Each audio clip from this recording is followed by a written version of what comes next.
The 898th edition of the MMA Gambling Podcast on the Sports Gambling Podcast Network is brought to you by Underdog. Underdog's got a brand new offer for new customers.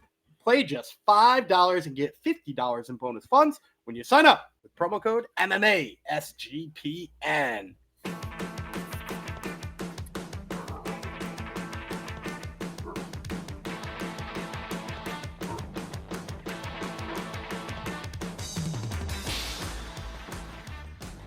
Heidi ho, DeGenerinos. Welcome to episode 898 of the MMA Gambling Podcast and the Sports Gambling Podcast Network.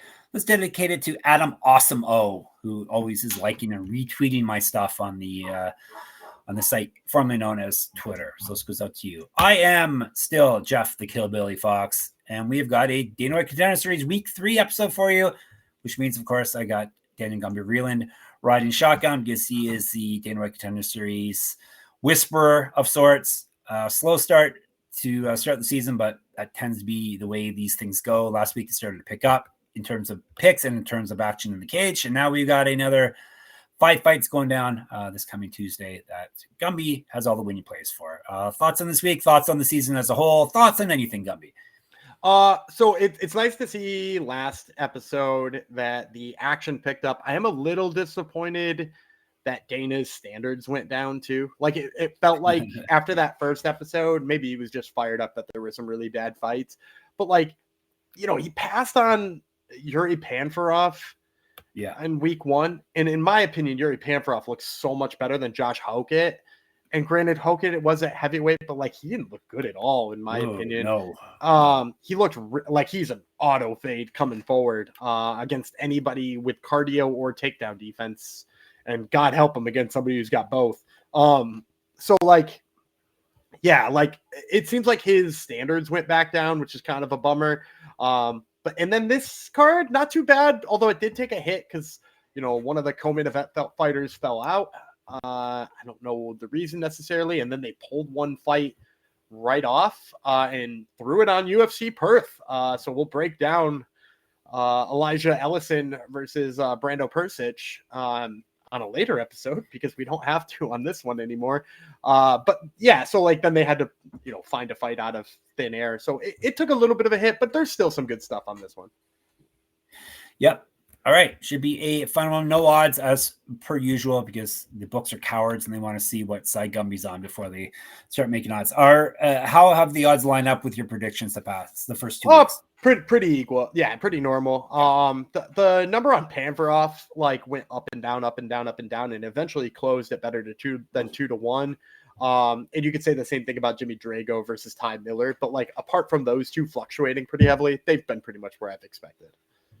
All right, cool. Let's dive into it. After I remind you, Sports Gambling Podcast, that would be the Boss's podcast, is giving away a $1,000 circa NFL future bet with the phrase that pays. You can submit your phrase now at sportsgamblingpodcast.com/phrase, PHRASE. All right, let's go to the Apex, UFC Apex, Dana White Contender Series 2025 Week 3. This Tuesday, as per usual, 8 p.m. as per usual, ESPN Plus as per usual, 5 fights as per usual. Like originally going to be 6, which would have been. It was never going to be 6. Oh no, really? They added one after the fact. Okay. Yeah, they added Abbey versus Johnson when they pulled Perisic versus Ellison. Okay, we're going to talk about Abbey versus Johnson right now. Heavyweight fight, Darion, Abbey, Donte, Johnson, both Americans. They're heavyweights. We'll tell you about Lockjaw first, Johnson. Lockjaw Johnson. That's not it. What? I'm so mad it changed on Tapology. Oh, come on, you don't remember? No, obviously not. This is 2 entrees. Oh, this is 2 entrees. This is 2 entrees. Well, he got Lockjaw from 2 entrees, probably, right? He did them at the same time. I don't know how he got. Changed his nickname. That's not good. Well, I guess I stole 2 entrees from him, so that must be why. I'm bummed. He's knocked everybody out. He's 5-0 with 5 knockouts. This Lockjaw 2 entrees guy. He's fight down to 205. 1-0 as a pro kickboxer, 6 years younger than Abbey. Abbey's 7-4, 4 knockouts, 2 submissions. He's been knocked out 3 times, submitted once. He also has rounds. Both guys do, as a matter of fact. Yanni's picking this one to go the distance. He has won 3. Actually, no, inside the distance. He's won 3 straight and 5 of 6. 2 straight wins via finish. Multiple regional championships on his mantle. Correct. Get a shirt, get a merch, sportsgamblingpodcast.com/store. The only time, no, actually, I'm going to say it one more time. 0-1 Bellator, RIP. 0-1 in LFA. Used to fight at 205. 2-0 in bare knuckle MMA. 3-0 in pro kickboxing. 6 inches taller than Johnson. And based off their last weigh-ins, 40 pounds heavier, but I think Johnson was at light heavyweight. He was a light heavyweight. He still is. Yeah. Yeah. All right. Bring her down. Yeah, I'm going 2 Entrees. My guess is like negative 350-ish. Look, I know he's a light heavyweight and he's taking this on short notice up at heavyweight. But if you look at most of his regional fights, he's had a lot of trouble finding light heavyweights who would fight him anyway. You know, the only one who would was Ryan Ford in that last fight. And I mean, he flatlined Ford in pretty violent fashion. Ford, 4-0 prospect, also really fun to watch and really exciting. But, you know, Johnson is just lightning quick with the hands for a dude of his size. He's really good if he can get your back against the cage and just tee off. Like, if you look, almost all of his knockouts are like he hits a guy, they don't want any more, that they back up, and that's like the wrong move. You know, he's electric with the hands. You know, I mentioned it in the Ryan Ford fight, you know, before we broke it down, because that was one of the fights we broke down on the show right before Fury Challengers 14, which you can go back and watch our video for that. But I said, like, I am just like a touch worried that I've never seen the takedown defense of Donte Johnson. Like, I just don't know. I'd love to say that, like, he's the real deal, but, like, nobody's really tried to take him down before, and that obviously leaves questions. But, like, Darion Abbey's looked terrible in terms of the grappling. Like, his last opponent was, like, I don't say 7-8 or 7-9 and scored a takedown on him, like, pretty easily. He looks like real rigid standing up. He is much taller, but I don't think that'll matter. Like, his arms are, you know, they're way out in front of his body, and like he's kind of got some like dumb tall guy defense that he's developed. That, I mean, it's worked at times, but he also got knocked out by Tim Johnson fairly recently. You know, I don't think of Tim Johnson as some sort of big power puncher, right? But he got and Tim Johnson's not terribly tall either, right? He's only like 6'2" or something like that. So, you know, I think Donte Johnson is going to close the distance. I think you're going to see him start to, you know, just absolutely rip bombs. I think it's only going to need 1 or 2 to land in order for him to knock out Darion Abbey. I don't think this line will be something that we're going to be looking for anyway. So, unfortunately, give me Donte Johnson, probably at a huge favorite price. Okay, we'll take him. A win's a win. And lockjaw 2 Entrees is the old play here. All right, before we get you more winning plays, let me tell you about mybookie.ag, where you can play all these winning picks we're giving you. We're brought to you by mybookie.ag. MyBookie is your place to bet in every sport, including MLB, WNBA, golf, and of course, football futures.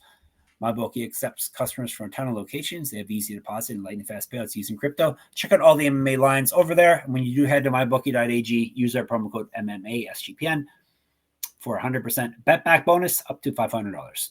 Terms and conditions apply. That's mybookie.ag, promo code MMA SGPN. And Rhythm, RITHMM. NFL is back on Rhythm. Last season, Rhythm was 76-66 against the spread and 22-19 on over-unders. But they really shined on player props. For example, 15-8 on Josh Allen passing props, which is a 23% return on investment. And of course, Rhythm has MLB, WNBA, golf, and college football as well. Go to the site today and start building your NFL models for week 1. Do you have any plays, Gumby? Yeah, sure. NFL? I'll take the Rams over the Texans in week 1. I think they're only given 3 points here, and you know, even without their wide receiver core being as deep as it used to, although I guess they supplemented it a little bit too. I think they should cover 3. That number's probably only as low as it is because people got questions about Stafford, and I trust his health a little bit more than most people. All right. Get your 7-day free trial today. sportsgamblingpodcast.com/rhythm, RITHMM. See what Rhythm has to say about Matthew Stafford and his health. All right, moving up the old Contender Series fight card at the Apex. We are going down to lightweights now. Cristian Pérez, no H in Cristian. If you're looking it up, he is from Mexico. He is fighting Manoel Sousa. He is from Brazil. Like as I said, lightweight. Sousa Manumito is a nickname. 12-1, 7 knockouts, 3 submissions. Never been finishing a fight. He did win his last fight. He went 1-1 in Bellator, RIP. 1-0 in LFA, 1-0 in PFL. So he's fought at high level already. And that loss in Bellator was super high level. It was Archie Colgan, who's a beast wrestler. Yep, good loss. Regional champ, used to fight at 170. Puas is the nickname for Perez, which means barbs, I think. So maybe like barbed wire type of thing. 13-1, 4 knockouts, 6 submissions. He's never been finished in a fight. He owes some finishes then. He's on 5 straight, 4 straight via finish. However, he's not fought since December 2023. He's not lost since November 2021. Used to fight at featherweight, 0-1 in pro karate, 2 years younger than Sousa. I'm going to go underdog here, or at least what I assume will be an underdog. I'm going to take Cristian Pérez. I kind of assume with as good as Manoel Sousa has been, and he was in LFA, and that's a promotion that the bookmakers tend to give a lot of credence to. Pérez coming from Combate, again, good promotion, harder for American audience to watch unless you have Telemundo. I think they're still on Telemundo, right? Combate. Yeah, last I heard. Yep. Yeah, and they never put their fight cards out early enough for me to care about whether or not to watch. I'd try to watch them if I knew who was fighting on their cards. Might even cover an episode if they. Yeah, I don't think anybody can give odds because the card comes out the morning of. But yeah, Cristian Pérez. I went back and I watched a bunch of his fights on Combate because they're pretty available after the fact. It's the funny thing, dude. He's he throws these long straight punches that they're fast, but you don't expect him to be hard because he's hitting you from really far away. He's a really long, lanky guy. And you're oh, that jab probably hurt. And then the guy's down and unconscious after he gets hit with these jabs. And he's dropping dudes with jabs. And then when he throws the straight from his backhand, dude, it's so it's melting people. And it's crazy to me because he doesn't even look like he's hitting that hard, but he's so precise and he hits you right on the chin and just really does damage. And I think it's sneaky good. And then also he's got kind of a pretty good jiu-jitsu game. I've noticed I've seen some arm triangles out of him and stuff like that. I think this one's mostly going to take place on the feet, which is another reason why I like him, but I think he could hold his own on the mat. Sousa, on the other hand, I like his jiu-jitsu. His positional jiu-jitsu is really nice. I don't like his wrestling. I think his wrestling is kind of underwhelming. So as a result, I think Pérez can keep the feet here. And on the feet, Sousa is a guy who, he slugs and he throws really hard, but it's it's like the anti-Cristian Pérez. I've seen him throw looking like he's throwing with his whole ass, and the guy gets hit, and it's just kind of okay, whatever. And so he's throwing these big, wild, heavy, looking like he's throwing everything he's got into him, and it's doing some damage. And he's knocked people out. I'm not saying he's got pillow hands, but I am saying he's surprisingly not heavy-handed considering what he looks like he's throwing versus the exact opposite from Cristian Pérez, which I thought he was jabbing and shadow boxing, and somehow that guy just dropped like an anvil. And so there's that piece of it. And then there's the part where Pérez is just like a sniper, whereas Sousa is the exact opposite. He's going to try to get in your face and just throw wild hooks and brawl. And I think Pérez can just stay out of the way of that and just pop him. So for me, again, I think he's going to come in maybe a 2-1 underdog here. You might be able to get him in the high 1s, low 2s. And I really think the power of Cristian Pérez plays up here. So I'm going to take a stab at a dog here, say Cristian Pérez. All right, let's see if the typologists agree with you. Yeah, I think they do. Yeah, Pérez 28%, so yeah, it should be a dog. So they're agreeing with your take on the dog here. 28%, that's... Yeah, I'd say that's probably right around 200. Yeah, that's probably what we're getting. Excellent. All right, we are going to light heavyweights next. This is a 205 fight. Alik Lorenz, Abdulrakhman Yakhyaev. He is from Turkey. Lorenz is from the United States of America. Let's break it down. Yakhyaev is Hunter, 6-0, 2 knockouts, 3 submissions, 2 straight wins via submission. Multiple regional championships on his mantle. Correct. Get a shirt, get a merch, sportsgamblingpodcast.com/store. Last time I'll tell you, this episode at least. Used to fight at 220, 4 years younger than Lorenz. Lorenz is 6-1, 5 knockouts, 1 submission. He's been knocked out once. He owes rounds. He's won 5 straight fights. He has not lost since October 2021. He went 4-0 in LFA. He's an inch taller than Yakhyaev. You want to hear a fun stat about that loss for Alik Lorenz? It was against Darion Abbey, the guy who's filling in on the beginning of this card. The 7-4 journeyman knocked him out in 33 seconds. And kind of a rough loss there for Lorenz, but here's the bottom line. Lorenz is a guy who's done really well in LFA with a mixture of wrestling, boxing, right? Like he's all right on the feet with the boxing, little stiff, not particularly fast, but like all right and good enough to get in on takedowns against these LFA regional light heavyweights. Yakhyaev, on the other hand, is like really devastating with his strikes. He stands kind of rigid and upright, which is kind of surprising, especially with a guy whose last name ends in EV. And he does have good wrestling. I'm going to add that to the equation too. Like he gets in on a double, you're not going to want to be there. But also like, strong kicks from that stance. He keeps his feet underneath him really well when he's throwing his hands. He's a guy who like could really pick apart somebody like Lorenz. Like Lorenz, in my opinion, he wants to win this fight. He's got to get in on a takedown 30 seconds in. He can't hang around on the feet here with Yakhyaev. It's just not going to go well for him. He's not powerful enough. He's not fast enough. And then, why I'm ultimately picking Yakhyaev here is I don't think he can take Yakhyaev down. Like, I think it's his only path to victory is to like try to bring it that way. And I don't think he can do it. For me, it's Yakhyaev all day. If I were him, I'd keep it standing. I don't even think he needs the takedown here. He could probably just dazzle Dana White with the hands. He looked great in Aries. I went back and watched the fight with Paulie, the guy, and he looked just fantastic in that fight. So yeah, I'm gonna take Yakhyaev.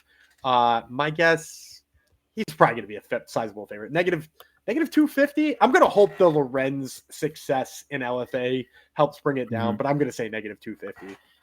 Let's see what the typologists say. They say Yakhyaev 90%. So boo to that. Negative 250, negative 300, that range. Yeah. All right. Before we get to the last two fights, let me tell you about Circa Million and Circa Survivor, the world's greatest sports book, which is, of course, Circa Las Vegas. They're hosting the world's biggest pro football contest, Circa Million, Circa Survivor, and Circa Grandissimo with over $21 million in guaranteed prizes. You can't call yourself a true degen if you're not competing in the Circa football contests. Come hang out with SGPN at the Circa contest weekend going on right now, August 21st to 23rd, for an amazing weekend, including live shows and open bars. Plus, you get 15% off a stay at the Circa with promo code SGP15. The contests are open to everyone. Sign up in Nevada. Play from anywhere with the help of SGPN's official proxy. Go to footballcontest.com. Use promo code SGP to $50 off your proxy fees. And Underdog Best Ball Mania is happening all summer long, giving away $15 million in prizes, including $2 million to first place. No waiver wire, no arguments about trades. Best Ball is the best way to play fantasy football. Underdog is also a great place to play a pick 'em where you can win up to 500 times your entry. Gumby's got a winning play for you right now. Yeah, let's look to Friday in the MLB. Braves playing the Mets. I'm going to take the higher than on the hits, runs, and RBIs of Michael Harris II. If it isn't broke, don't fix it. 11 games in a row, he's hit the higher than on his hits, runs, and RBIs, and he gets a rookie in his second start, and he's a righty in Nolan McLean here in this one. So give me the higher than on Michael Harris II's hits, runs, and RBIs. Quite the run for him. So get in while he's still on his heater. Plus, listen to this. Underdog's got a brand new offer for new customers. Play just $5 and get $50 in bonus funds only when you sign up with our code MMASGPN. And we got two fights left. We are starting with featherweight bout. Márcio Barbosa, Brazil. Damon Wilson, United States. Talk about Wilson first. He's the Nomad. 9-2 with 6 knockouts. He's been knocked out once. He's won 3 straight and 4 of 5. 2 straight wins via TKO. He's not lost since June 2023.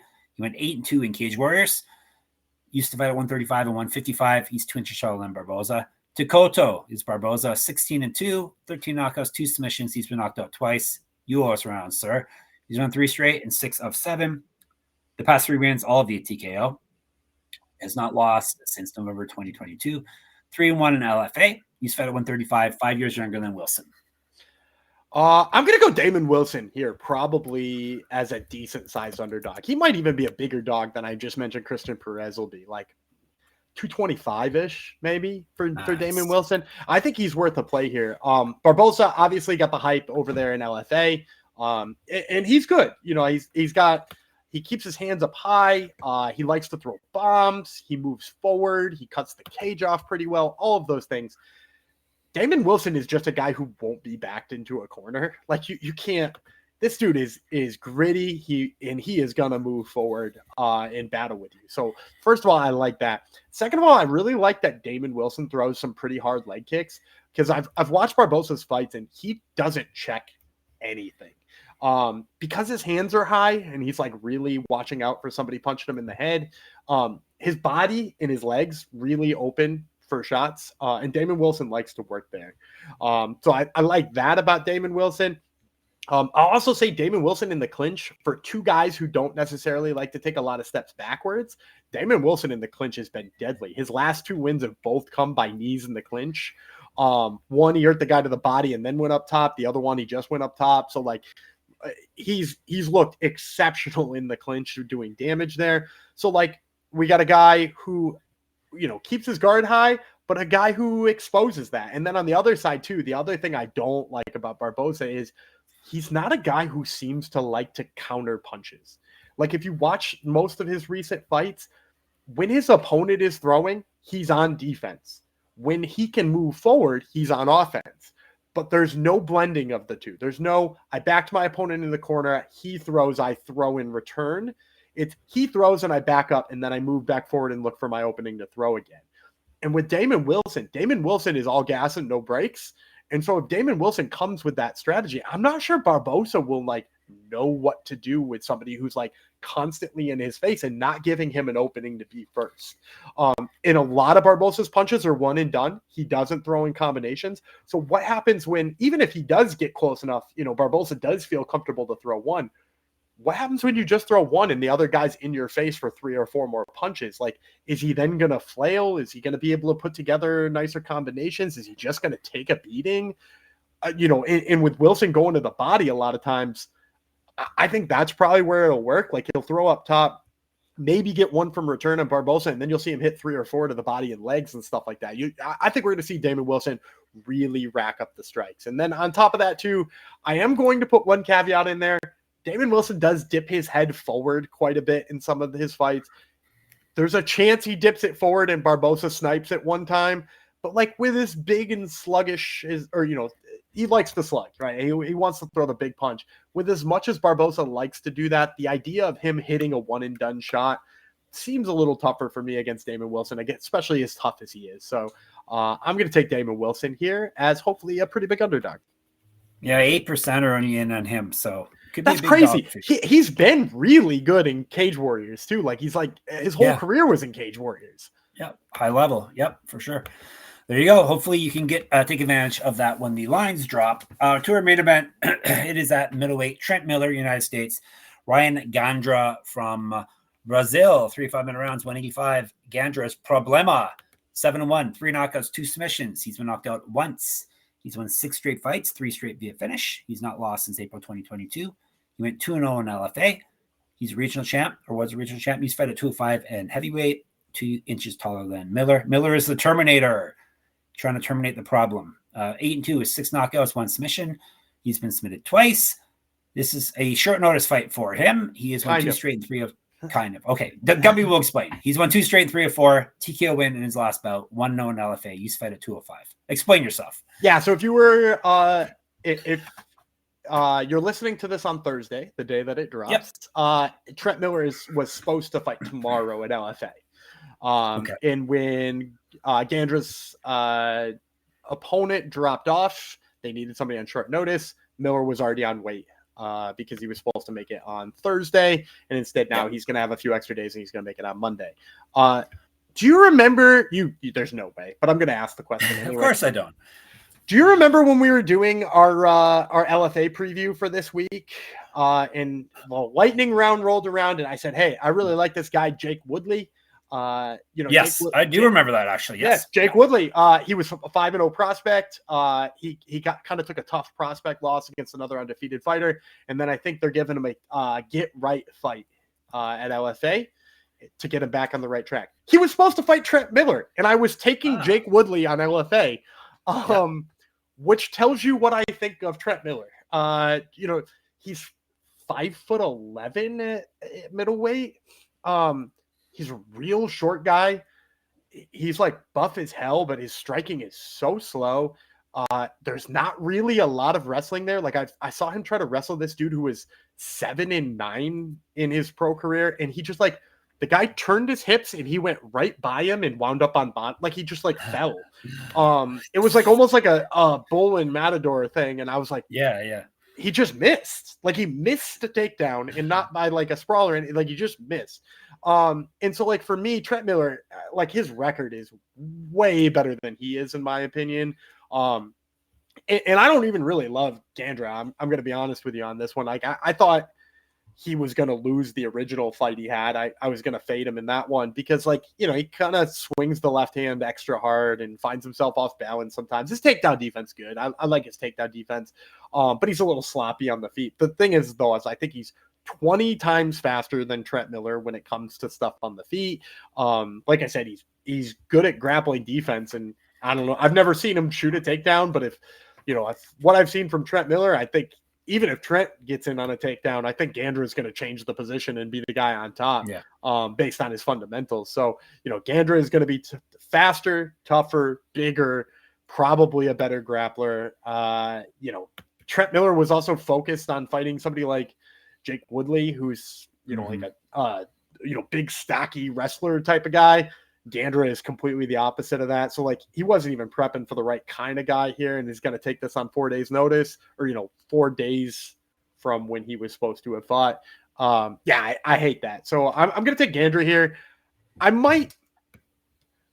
think he's going to be like -600, -700.